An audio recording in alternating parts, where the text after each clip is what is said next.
বিড়ি, সিগারেট, গুল, জর্দা। যে ব্যক্তি ধূমপান করছে, পাশে যে ব্যক্তি বসে আছে, ধূমপান করে যে ক্ষতি হবে, ওই পাশে যে ব্যক্তি বসে ধূমপানের দুর্গন্ধ যার নাকে যাচ্ছে, সমান ক্ষতির সম্মুখীন হবে ওই ব্যক্তিও। বিড়ি সিগারেটের প্যাকেটে লেখা থাকে ধূমপান মৃত্যু ঘটায়, বান্দা তাও বোঝে না, ওইটা আরো বেশি করে খায়। এত ভয়ঙ্কর নিকৃষ্ট পাপ।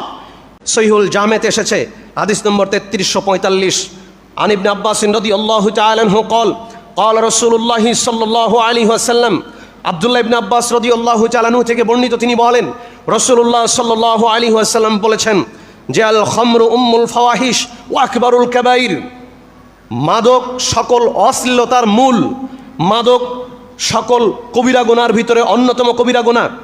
এরপরে মান শারিবাহা, যে ব্যক্তি মাদক দ্রব্য সেবন করবে, ওয়াকা আলা উম্মিহি ওয়া খালাতিহি ওয়া আম্মাতিহি, সে তার মা, তার খালা, তার ফুফুর সঙ্গে জেনা করলো, নাউযুবিল্লাহ। মাদক দ্রব্য এত ভয়ঙ্কর নিকৃষ্ট পাপ, এত ভয়ঙ্কর নিকৃষ্ট পাপ, যেই পাপ করলে মায়ের সাথে, খালার সাথে, ফুফুর সাথে জেনার পাপ হয়। সুদখোর সুদ খেলে শুধু মায়ের সাথে জেনার পাপ হয়।